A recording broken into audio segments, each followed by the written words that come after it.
Boa noite, amigos. Iniciamos aqui mais uma reunião de estudos no Grupo Espírito Saber Amar. Aqui, Carlos, Jussara Malab e Marco Gandra. Nós vamos dar continuidade ao estudo do livro Voltei.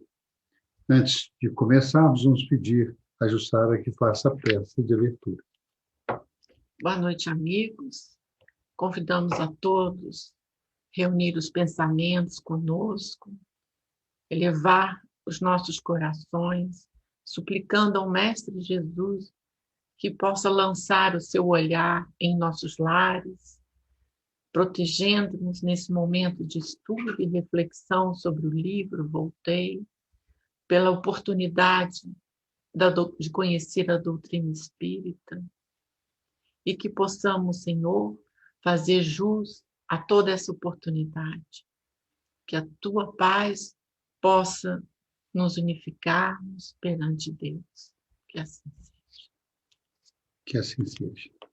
Nós, como falamos, iniciamos hoje um novo capítulo, capítulo 10, onde ele vai ter algumas impressões da nova moradia espiritual, na colônia espiritual para onde ele foi deslocado depois do desencarne, onde a sua filha, Marta, residia e possuía uma residência, como nós vimos aqui e também estudamos em nosso lar, que depois de um período você faz de trabalho no mundo espiritual, no colônia espiritual, você faz jus a uma residência, né, específica para a sua família. Não é permitido lá ter mais de uma residência para a família, né? Mas o André Luiz explica isso. Aliás, Dona Laura explica e Lise explicam a André Luiz esses detalhes todos no livro Nosso Lar. Aqui ele, como vimos no capítulo anterior, ele ainda está repousando lá na casa da filha e acorda e começa a fazer uma série de perguntas. E ele tem a oportunidade também de, ali, nesse momento, visitar a casa, conversar sobre esses assuntos, que a gente, às vezes, tem muitas curiosidades sobre, não é, Jussara, sobre como que é uma residência no mundo espiritual. Mas sempre, tanto Marta como o irmão Andrade, que era o seu guia protetor, trazem para nós, através de irmão Jacob, esclarecimentos, né, sobre questões importantes na vida espiritual. Então, ele começa a tratar desse assunto, que é o assunto desta noite de hoje. Mas, antes de tudo, vamos ver uma palavra de Emmanuel, que sempre muito preciso, sempre muito oportuno, traz a lembrança da moradia espiritual num ângulo diferente. Então, nos diz Emmanuel: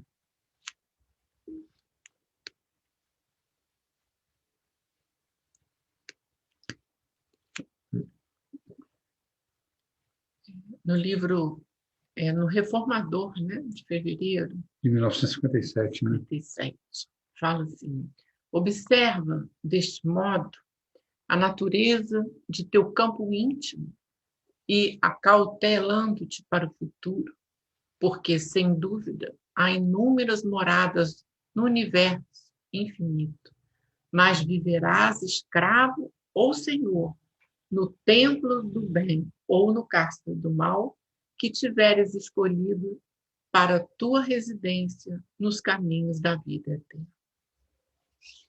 Como sempre, né, Emmanuel coloca nitidamente e detalhadamente, né, com a profundidade, e ele traz o recado, lembrando das palavras de Jesus aí, né, Carlos, que a gente observa quando Jesus diz, né, aonde estiver o teu tesouro, aí estará o seu coração. Conforme é o foco que a gente tem na nossa vida, né, vai estar a diretriz das circunstâncias que estamos vivendo. Se escolhemos, né, se tiveres escolhido, só o nosso livre-arbítrio, se tivermos escolhido como foco, ainda viver na infantilidade espiritual, claro que nós vamos viver num sentimento atormentado, né? Em conflitos com as leis de Deus, com as leis do universo. Mas se a gente tem um foco de se dedicar a uma renovação íntima, ao querer acertar, ao querer respeitar, estar inserido às leis do universo, com certeza nós estaremos, vamos dizer, em harmonia, né, com o todo, com as residências, com as inúmeras moradas do universo que Emmanuel nos traz aqui. Né? Então, ele destaca que tudo tem a ver com o nosso campo íntimo, né? E esse nosso campo íntimo, das expressões, das conquistas que nós já realizamos, é que vai determinar qual é o ambiente onde nós vamos nos situar. Ele cita as mais diversas moradias no universo, né? No universo infinito, porque nós sabemos que aqui na nossa Terra nós temos vários planos espirituais e em cada plano se situam aqueles espíritos de acordo com a sintonia mais elevada ou com a sintonia mais ligada às questões materiais, à dependência das questões materiais. Então, como nós vamos ver aqui hoje na lição, onde ele comenta sobre a moradia, onde ele está situando lá nessa coluna espiritual, depois, mais à frente, ele vai até deslocar-se no ambiente, né? Mas hoje é somente com relação à moradia, nós podemos ver também que existem áreas que não refletem tanta paz e tranquilidade como ele estava absorvendo nessa nova moradia. Por quê? Porque reflete o ambiente daqueles que o vivem. Emmanuel é preciso, e ele usa as palavras muito bem, né, Jussara? Porque ele diz assim, nós viveremos, então, escravo ou senhor. Veja, ele coloca sempre esse contraste, né? Nós seremos escravo ou senhor do templo do bem, ou no cárcere do mal, que nós mesmos criamos, em qualquer uma dessas moradias, dependendo, é claro, cada moradia, cada planeta também tem a sua sintonia e tem a sua condição espiritual nas constelações das moradas universais.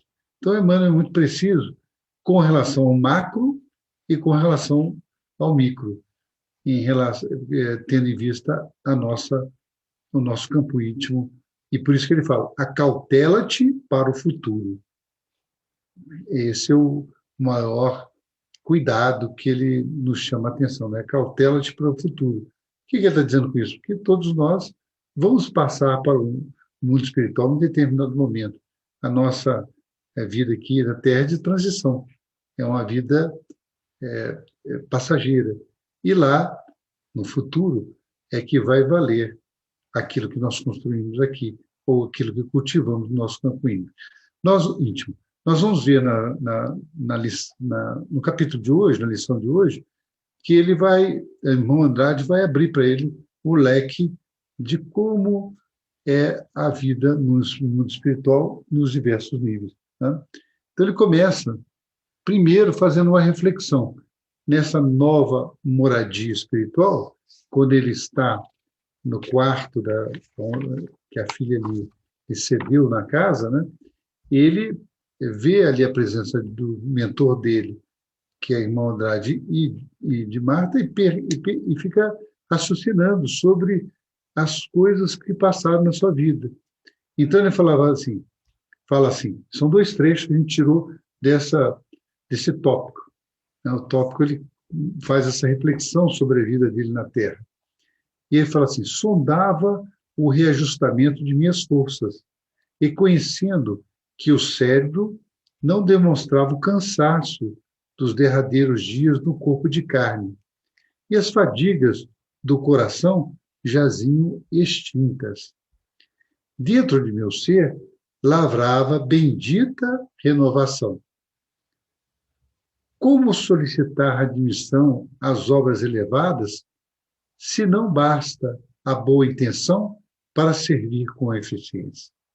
Então, nós tiramos 2 trechinhos desse tópico, mostrando assim, que ele sentia que as forças dele, depois desse repouso que ele teve na casa da filha, estavam renovadas, ele sentia mais forte. Né? E, aliás, é uma coisa que nós vemos muito nas reuniões mediúnicas, nós, quando falamos com algumas entidades, né? E alguns médiuns também, clarividentes, eles conseguem nos descrever que a morte, entre aspas, né? Quer dizer, a desencarnação, nos faz bem quando nós temos um campo íntimo reajustado, porque nós vemos as pessoas que elas rejuvenescem, né? Então, é como se fosse um elixir da juventude. Muitos pensam que a morte acaba, não. Aqueles que mantêm o campo íntimo em harmonia, eles voltam mais jovens, voltam mais harmônicos, e essa harmonia interior reflete, é claro, no seu perispírito, ele se mostra um espírito mais jovem. Tanto que nós vemos vários comentários, né, nós frequentávamos uma reunião onde havia cartas consoladoras e o espírito era o irmão, que atende o irmão José, né? Então, às vezes, as pessoas chegavam com um retrato para ele, né? Mostravam, lembra, Gustavo? Mostravam um retrato para ele falou assim, não, ele não está mais assim, não. Está muito jovem agora, está muito mais renovado, ou ele ou ela, né? E a gente percebia que lá no mundo espiritual acontece isso, né? De acordo com a nossa predisposição de renovação íntima, nós vamos também interiorizando isso também para o nosso perispírito. Ocorre também do outro lado, se nós não mantemos esse clima de renovação, nós também refletimos no nosso perispírito o desgaste, os pensamentos negativos, refletimos o ódio, o rancor, todo tipo de circunstâncias que nos distanciam do bem, nos reflete no nosso perispírito também, e muitos espíritos se manifestam, como o próprio André Luiz diz, né?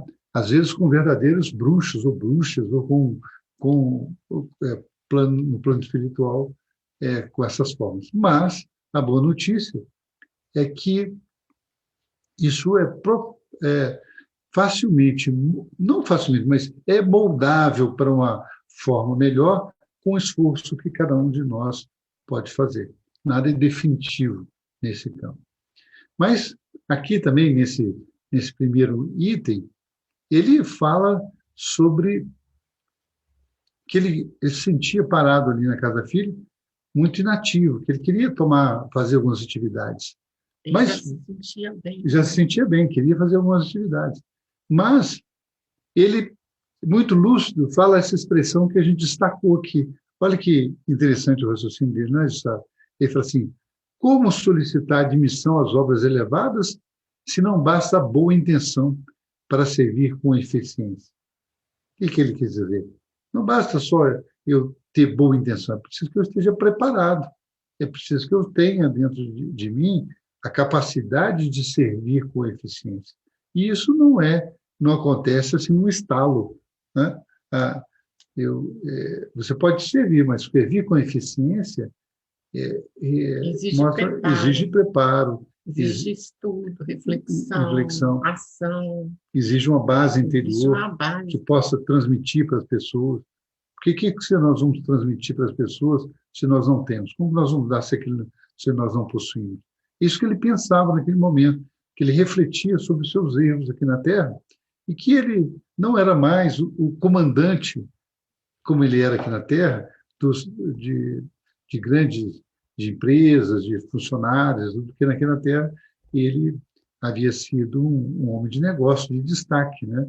Frederico Figner, depois, quem vê pela primeira vez o estudo, pode olhar na Wikipedia e ter informações melhores sobre ele. Mas esse é o espírito, né, desse pequeno trecho que ele comenta.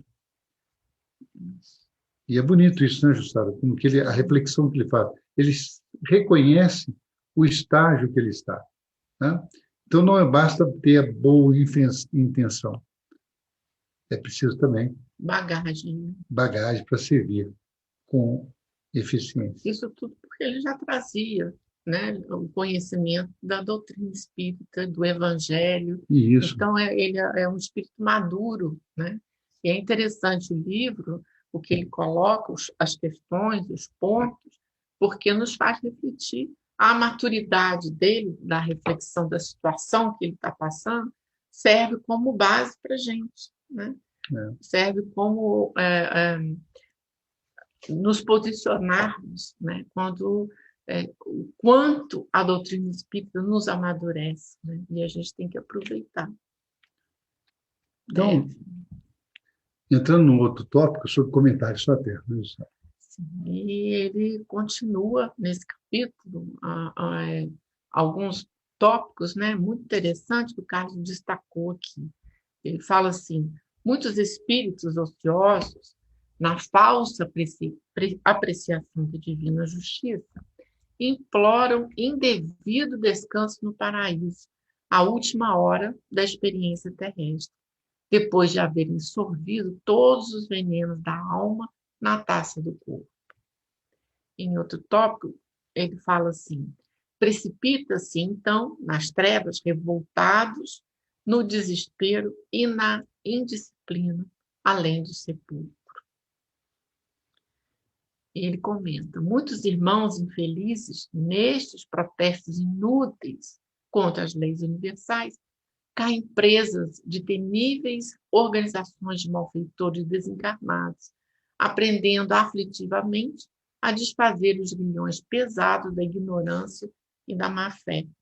Ao contato de entidades cruéis que os dominam por tempo indeterminado, qual ocorre na esfera carnal. Os homens rebeldes e ingratos que pagam alto preço pelo reajustamento espiritual de si mesmo, na estrada escura da desarmonia e da desilusão. Muito profundo isso, né? Então, ele faz uma reflexão muito profunda, né? No primeiro item, a gente vê aí que são almas ainda muito infantil, né? São aquelas que, nas últimas horas, busca o arrependimento, busca, não, peraí que eu vou consertar tudo, me esquecendo do tópico que a gente leu passado, né? De tudo que fizeram na vida. Né? Que precisa ter base para que possa dar continuidade, né? Da harmonia, da tranquilidade. Não é de uma hora para outra, no socorro das coisas, né? Que as coisas acontecem, que o equilíbrio e a paz chegam. Tudo é um processo, né? É um processo de que a gente que já faz com muito esforço manter a serenidade, e a gente oscila muito na vida do dia a dia, imagine quando é muito de repente o despertamento da pessoa, do espírito que precisa, sente que naqueles são seus últimos momentos. A gente nota aí muito também, né, que ele fala no desespero e na disciplina. É muito comum isso, né, a gente entrar, faz parte da nossa vida, né, pelos imprevistos, nos trazer insegurança, né, a gente ficar até revoltados com a situação que a gente está passando, muitos em desespero de situações conflitantes que a gente passa. Isso tudo é normal acontecer na nossa vida. Porém, a doutrina espírita nos coloca muito claro que se a gente não procurar sair desse ciclo vicioso, pararmos de ficar revoltado, de entrar em desespero, a gente não consegue se levantar daí. Nesses casos específicos, até porque eles esperavam um paraíso nos últimos dias se arrependessem. Mas, na verdade, não é bem assim. A nossa vivência no mundo espiritual é uma construção de longos anos, de longo período, não é de poucos dias. Então, por isso que ele esclarece, olha, vocês cultivaram os venenos da alma, né? Quais são os venenos da alma? o egoísmo, a vaidade, o orgulho, né? A preocupação somente com as questões materiais, né? Então, essa situação são todos venenos da alma. E, né, se nós cultivamos isso durante toda a nossa vida, não vai ser em poucos dias, meses, o que nós estamos no processo de desencarnar, que nós vamos mudar. Né? Nós precisamos transformar efetivamente de maneira consistente. Por isso que, com base. Muitas vezes, aqueles que acreditam que essa transformação se dá de uma maneira em função de recursos materiais ou de promessas ou o que for, né? Chegam no lado de lá da vida espiritual sem essa bagagem e entram em revolta e desespero, né? Porque esperavam uma coisa que não vão encontrar. Não é. E aí ele entra em detalhes, né, Gustavo? Ele fala até que as pessoas que vivem sobre o tóxico da alma, que o Carlos estava falando, né? E está em desacordo com as leis universais, né? Porque o que a lei natural nos pede? O que Jesus nos pede? Nos chama a atenção, que somos todos irmãos, que nós dependemos da fraternidade comum, né? Apesar da evolução ser individual, uns dependem dos outros, né? Então, se nós não estamos coerentes com essas leis divinas, nós vamos sofrer muito internamente a desarmonia, né? E não tem nada a ver com o status social da criatura, de cada um de nós, não tem nada a ver com os recursos financeiros, não tem nada a ver com o nosso cultura, a nossa base cultural, intelectual. Sim, tem a ver com o estado mental. O estado mental e a atuação nossa perante o nosso semelhante, perante a vida.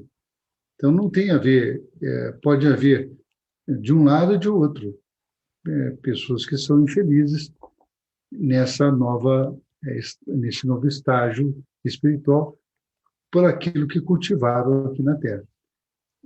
Não é? Então, ele fala sobre isso, que muitas vezes, nessa revolta, aqueles que entram nesse clima caem nas mãos daqueles que se aproveitam desta situação e se tornam verdugos, muitas vezes cruéis, como ele comenta. Né? Os espíritos colocam muito isso para a gente, né, Carlos? No mundo espiritual, os afins se atraem, né? Então, se você está em completa desarmonia, você vai atrair espíritos ainda de má fé, ainda na revolta. Eu convido a todos que tiveram a oportunidade lerem 2 obras de André Luiz, onde ele entra em detalhes assim, sobre isso. Ele comenta nos Mensageiros, né, numa colônia espiritual já mais próxima da Terra, que é uma colônia intermediária, um posto de socorro de Nosso Lar, chama-se Campo de Paz. O dirigente desse local é o senhor Alfredo, e ele vai lá mostrar o ambiente onde estão esses nossos companheiros de jornada que ainda não despertaram para a necessidade da renovação interior. Ele mostra aí algumas cenas, alguns fatos que nos chamam a atenção do porquê que isso ocorre. E também outro livro, que é No Brilhos da Vida Eterna, eles têm lá o André Luiz com um mentor dele chamado irmão Jerônimo e um outro colega chamado Padre Hipólito passam por um posto de socorro, também vinculado ao Nosso Lar, chamado Casa Transitória de Fabiano. E lá nesse local, eles, com a irmã Zenóbia, que é dirigente desse local, eles vão até o que eles chamam a beira do abismo no mundo espiritual. Ele relata quadros assim estarrecedores da situação dos espíritos. E aí André Luiz pergunta para a irmã Zenóbia, olha, mas como é que pode essa situação e tudo? E ela vira para ele e para o mentor, e para aqueles que acompanhavam, e fala assim, olha, é assim, nós vamos ali, tiramos essas pessoas do pântano onde elas se encontram, naquelas regiões tenebrosas eles se encontram, e trazemos para a casa de esclarecimento, mas muitas vezes elas mesmas é que voltam para lá. Então, elas é que têm que tomar uma atitude de renovação, porque, senão, elas estarão presas. Por isso que ele fala ali que, muitas das vezes, esse contato com entidades cruéis permite que seja dominado por tempo indeterminado as criaturas, mas devido à própria situação de cada criatura, que se mantém na rebeldia e na ingratidão. Então, à medida que nós mudamos o nosso tônus mental, nós saímos dessa fase, nós conseguimos ir para um caminho de reajustamento e de equilíbrio espiritual. Não é isso, sabe, que a gente vê nas obras do André Luiz? Então, é muito interessante esse tópico que ele menciona aqui e que é mencionado. Então, convido a vocês a lerem lá nos Mensageiros e também no livro Obreiros da Vida Eterna. Ele continua, né? Por que lhe perguntasse pelo julgamento de meus atos, respondeu que a morte não nos conduz a tribunais vulgares, e sim a própria consciência, e que dentro de mim mesmo encontraria, de acordo com os conhecimentos evangélicos hauridos no mundo, os pontos vulneráveis de meu espírito, de maneira a corrigi-los. Corei, sinceramente, ao registrar-lhe as observações, atenuando, no entanto, o choque com que me beneficiava, esclareceu que os desencarnados totalmente extraviados não conseguiam acesso até ali, e que, não obstante entregue ao meu próprio julgamento, um amigo de mais alto viria ajudar-me a recompor o sentimento e o raciocínio. Então, veja que ele, como muitas vezes a gente vê nas histórias, nas expectativas, né? Às vezes nós temos a expectativa de ter um tribunal que vai nos julgar após a morte. Não. E esse tribunal, como ele próprio coloca aqui, está destacando os conhecimentos evangélicos e está na nossa própria consciência. Somos nós mesmos que manifestamos o crivo do julgamento sobre as nossas atitudes, já conhecedores do caminho do Evangelho, né, que o Cristo nos ensina. Então, nós temos condição de saber os pontos vulneráveis que possuímos, de maneira a corrigi-los. E ele complementa, né, que, embora nós tenhamos condição, que todos nós teremos a oportunidade de sermos avaliados por um espírito luminoso que vai nos dar um caminho. Ele está preocupado com a posição dele no mundo espiritual, né?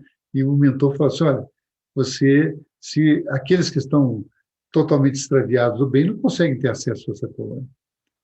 Né? E aí ele pega, sabe, no livro, não colocamos aqui, mas ele pega e fala assim, mas, irmão Andrade, você não poderia me julgar, então? Aí o irmão Andrade fala assim, eu não estou em condição de fazer isso, eu sou só um irmão de caminhada que estou caminhando com você, e era o protetor dele, né? Eu não tenho condição de fazer essa atividade, porque isso exige o quê? Um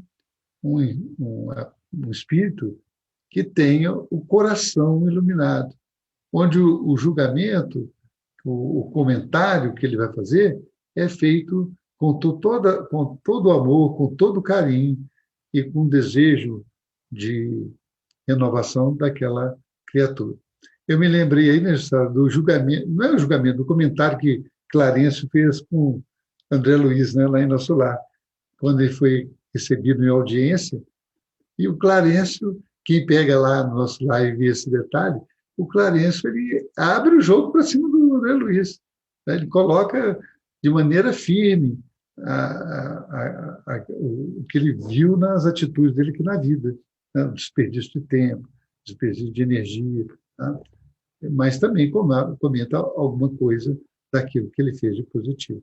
Eu achei muito bonito a preocupação do mundo espiritual, da própria a hierarquia do mundo espiritual, a orientar a cada entidade que chega na cidade, né? Você vê, tem um amigo do mais alto que vem conversar com você para traçar um plano de ação para você melhor atuar na sua vida ali, né?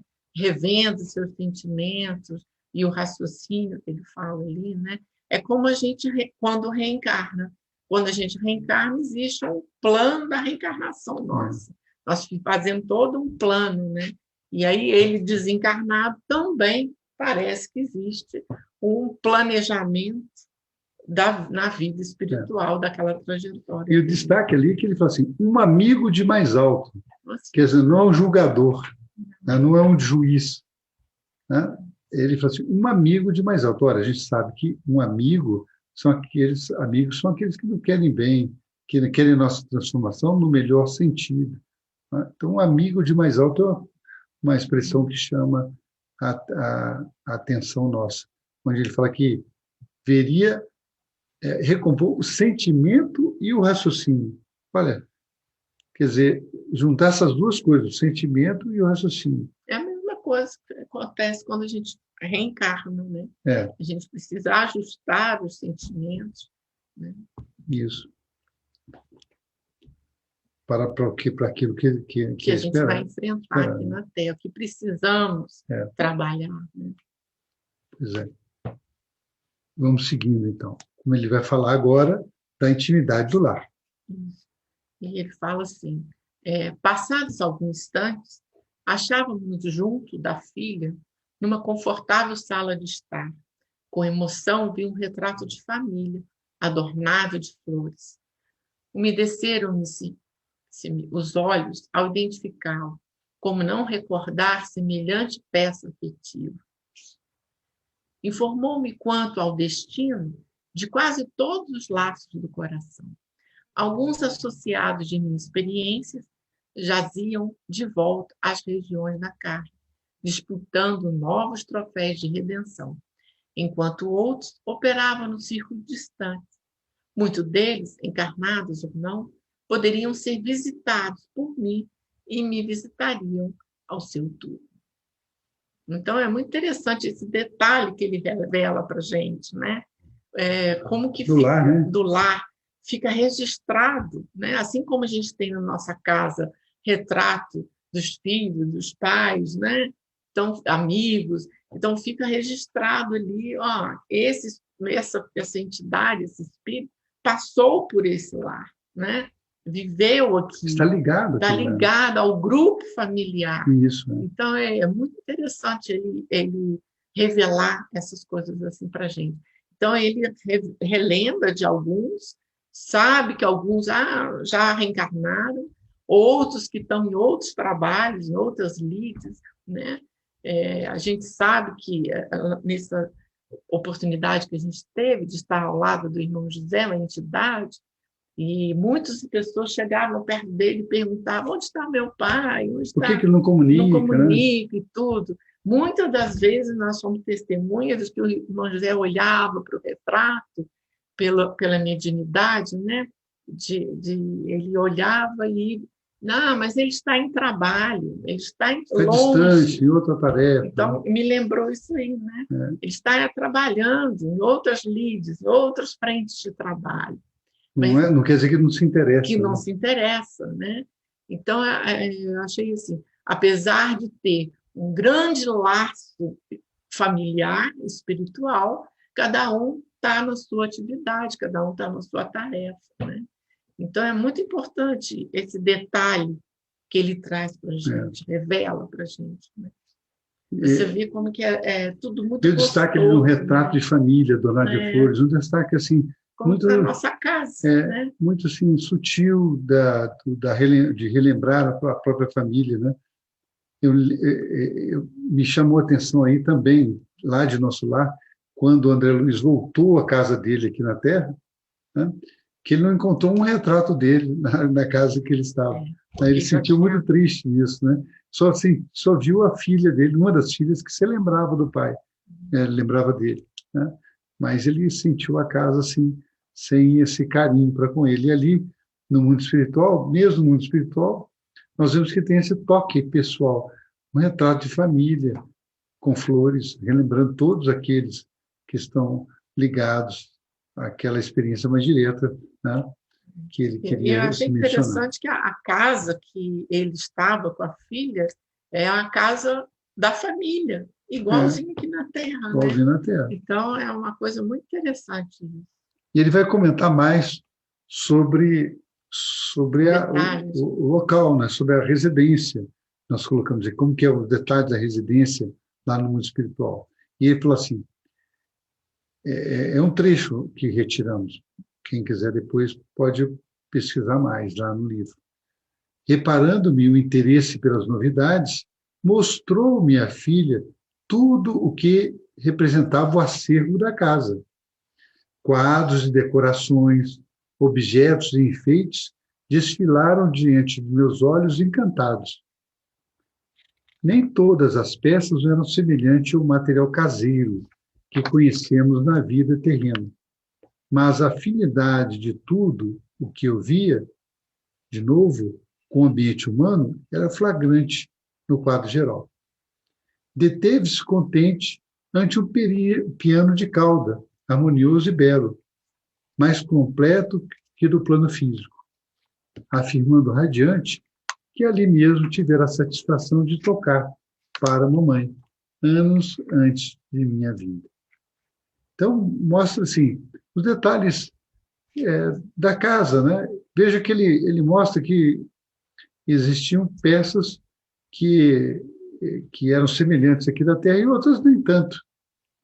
Como nós já falamos aqui, no mundo espiritual nós também temos fábricas, nós temos recursos assim industriais também para a fabricação desses móveis, desse ambiente, de tudo que era roupas, tudo que era de consumo para o uso do mundo espiritual, eles têm. Até alimentação, cultivo de hortas, de alimentos. Mas isso no mundo espiritual tem isso? Pode ter uma coisa assim? Claro que sim. Os relatos dos amigos nos contam que no mundo espiritual mais próximo aqui da Terra, nós temos essa caracterização.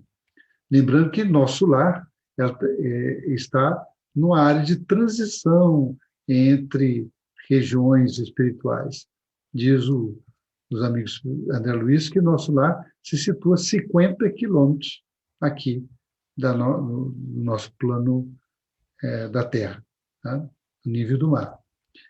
Então, esses quadros são até importantes porque a gente tem uma capacidade de se adaptar melhor ao mundo espiritual.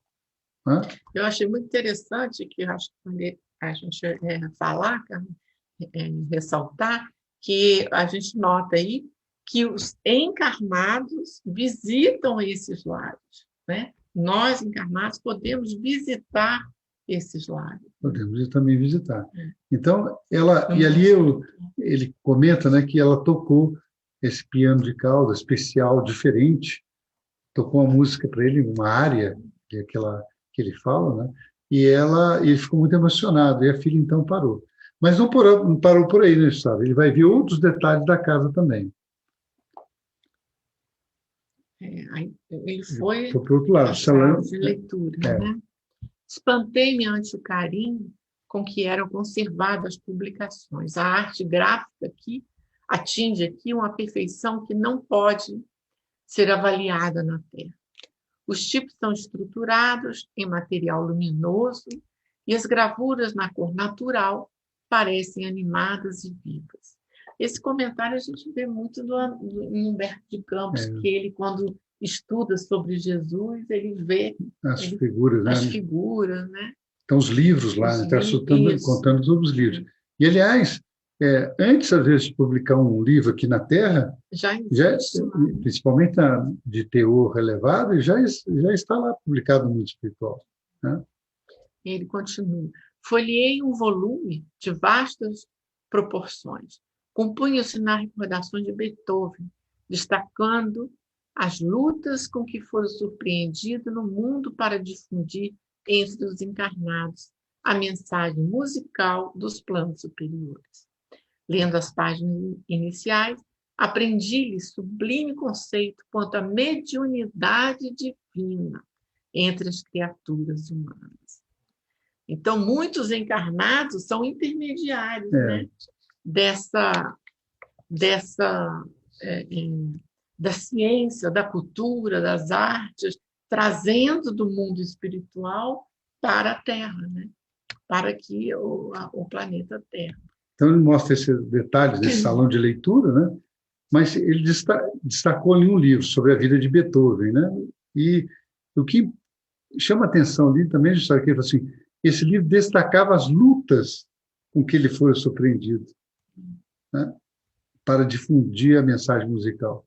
Quer dizer, não é só aqueles que vão desenvolver o conhecimento religioso, né, ou filosófico, mas também aqueles que desenvolvem outros planos de conhecimento. Nesse caso, esse livro que ele viu sobre comentando a vida de Beethoven, né? Cenas da vida dele, do esforço que ele teve que fazer. E recentemente nós tivemos um concerto onde foi apresentada uma peça de Beethoven, e nós vimos lá o comentarista, ele falou muito do esforço que ele teve que fazer, né, para produzir a obra. Uma única obra que ele teve que desenvolver, ele teve que fazer, às vezes, 4 peças diferentes, né? Então, o esforço também da vida dele, com o sacrifício pessoal que ele teve, mas a determinação dele muito grande. Então, ele mostra, nesse livro, ele mostra isso, como se desse ali o exemplo de um vencedor para todos aqueles que também vão traçar o caminho pela Terra. Então, essas leituras são recursos que a espiritualidade também usa para engrandecer a mente e dar rumos novos à nossa vida. Por hoje, amigos, chegamos ao final do nosso estudo e semana que vem nós estaremos dando continuidade a esse capítulo e as impressões dele da colônia do mundo espiritual onde ele se situa. Então, chegou o nosso momento de oração. Então, convidamos todos, nesse instante, a terem junto a si um recipiente de água para pedirmos a fluidificação da mesma, de maneira que ela possa ali absorver as vibrações magnéticas que nos tragam bem-estar e saúde. Vamos nos unir, então, numa prece, queridos. Senhor Jesus, nesse instante, queremos agradecer a oportunidade de estarmos aqui unidos em Teu nome. Agradecer as lições aqui recebidas. Agradecer o amparo espiritual que temos no nosso dia a dia. E pedir, Senhor, o Teu amparo nesses dias que seguem, para que possamos, com harmonia, com paz, enfrentar nossas dificuldades e os nossos problemas. Sabemos, Senhor, que em cada instante Tu estás conosco e carrega-nos nos Teus braços. Com alegria no coração, sentindo a Tua presença, pedimos que esteja conosco hoje, agora e sempre. Que assim seja.